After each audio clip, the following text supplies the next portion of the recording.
και γινόταν εισβολή στην ενδοχώρα από τον τουρκικό στρατό, όπου εκεί η Μονή και θα μπορέσει πραγματικά και αξίζει τον κόπο όποιος δεν έχει πάει να τη δει, γιατί νιώθει πραγματικά την άβρα της εποχής εκείνης.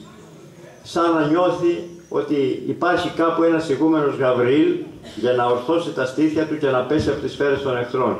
Ή ένας Γιαμπουδάκης ή Σκουλάς ή οποιοδήποτε να πάρει τον πιστόλι και να χτυπήσει εκεί στην παρουταποθήκη. Το μοναστήρι αυτό γιορτάζει Κωνσταντίνου και Ελένης. Ήταν πολύ οχυρωμένο, είχε πολύ γερούς τοίχους και ήταν σε ένα σημείο μέσα στην ενδοχώρα του Ρεθύμνου που πραγματικά χρειαζόταν μεγάλη ταλαιπωρία, και τώρα όσοι ξέρουν από τον νομό Ρεθύμνης παραδέχονται ότι δεν είναι και ιδιαίτερα μεγάλη και φαρδή συνδρόμη για να φτάσει κάποιος εκεί. Προσπάθησαν στην αρχή με κανονιοβολισμούς, με επιθέσεις, με οτιδήποτε, αλλά δεν ήταν δυνατόν να πετύχουν τίποτε. Εκεί υπήρχαν καμιά 300, λένε τώρα οι ιστορικοί αγωνιστές, και καμιά 600 γυναικόπαιδα. Άλλοι λένε ότι ήταν κάπως αντίστοιχο από την άλλη πλευρά το νούμερο, πάντως ήταν σαφώς λιγότεροι από 1000, και ο στρατός του Μουσταφά Πασά ήταν 23.000. Φέρνει λοιπόν τη λεγόμενη μπουρμπάδα, ένα κανόνι από το Ρέθυμνο, για να μπορέσει να γκρεμίσει τα τείχη.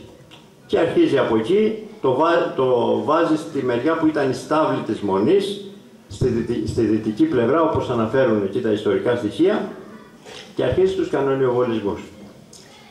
Κάποια στιγμή έφερε αποτέλεσμα βέβαια αυτό, αλλά ό,τι επίθεση κι αν κάνανε, είτε οι τουρκοκριτικοί, είτε οι Αιγύπτιοι, είτε οι οποιοδήποτε, και αυτά, ξέρετε, δεν είναι μόνο βέβαια αφηγήσεις ντόπιων που θα μπορούσε να πει κανείς ότι μπαίνει ένα στοιχείο ηρωικότητας, υπερβολής ή οτιδήποτε. Αυτά, άμα διαβάσει κανείς την αυτοβιογραφία του Αμερικανού πρέσβη, για παράδειγμα, στα Χανιά, ή κάποιους άλλους σημαντικούς ανθρώπους, θα δει πως τα περιγράφουν, που εκεί δεν μπορείς να τους κατηγορήσεις ότι έχουν κάποιο λόγο να τα παραποιούν ή οτιδήποτε άλλο. Γιατί ήταν και συγκεκριμένα στοιχεία τα οποία έρχονταν στις πρεσβείες ως περιγραφή γεγονότων και καταστάσεων.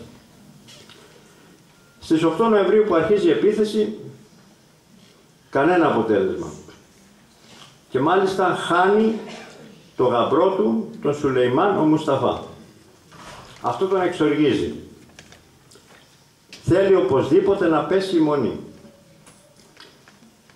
Εκεί λοιπόν τα παλικάρια ορθώνουν το ανάστημά τους, βγαίνουν που λένε μπέτι με μπέτι, όπως λέμε στην Κρήτη, και πρώτος δίνει αυτό το σύνθημα ο ηγούμενος της Μονής, ο Γαβριήλ Μαρινάκης, ένας νέος άνθρωπος, δεν ήταν κάποιος ηλικιωμένος καλόγερος, γεμάτος ζωντάνια και ψυχή. Και αυτό μεν ανεβάζει το ηθικό των επαναστατών και δημιουργεί κύματα υποχώρησης στους Τούρκους, αλλά κάποια στιγμή η μοίρα είναι αμήλικτη, τον βρίσκει μία σφαίρα και πέφτει. Δεν ήταν λοιπόν ο Μαρινάκης, όπως κάποιοι έγραφαν, που είχε ρίξει τη φωτιά στην παρουταποθήκη, διότι είχε πεθάνει ώρες πριν γίνει αυτό. Η μάχη συνεχιζόταν, βοηθούσαν τα γυναικόπαιδα, βοηθούσαν οι πάντες.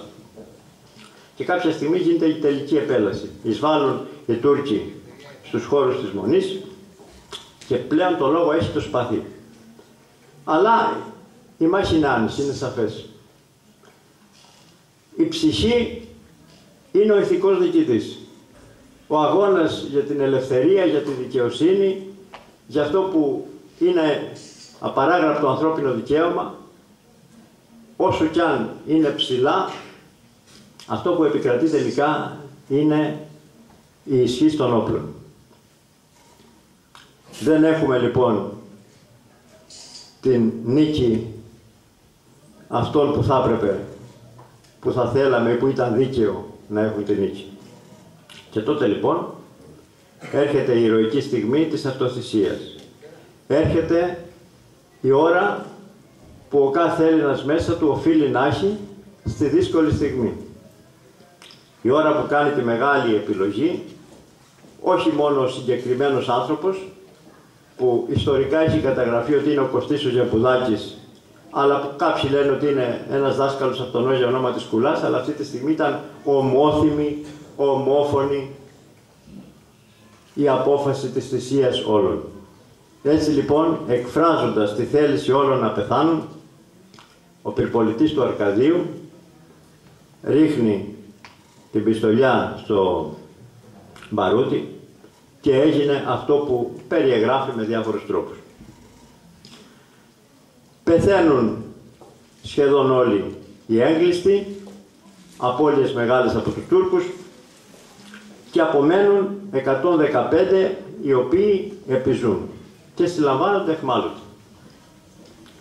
Μεταξύ αυτών ήταν ο Ιωάννης Δημακόπουλος, τον οποίον ο Πάνος ο Κοροναίος, ο αρχηγός της άμυνας, είχε ορίσει υπεύθυνο για την άμυνα του Αρκαδίου. Ο Πάνος ο Κοροναίος πολεμούσε σε άλλες μάχες.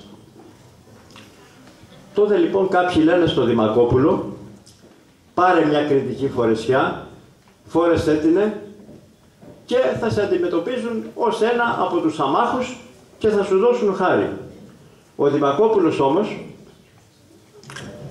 σαν πραγματικός αρκάς, σαν πραγματικός Έλληνας αξιωματικός, λέει ότι εγώ τη στολή του αξιωματικού από τη στιγμή που επέλεξα να τη φορέσω θα την τιμήσω. Δεν βγάζω τη στολή του Έλληνα αξιωματικού. Και όταν οι Τούρκοι του λένε εσύ ποιος είσαι, και συγκεκριμένα ο Μουσταφά Πασάς, λέει Έλλην αξιωματικός.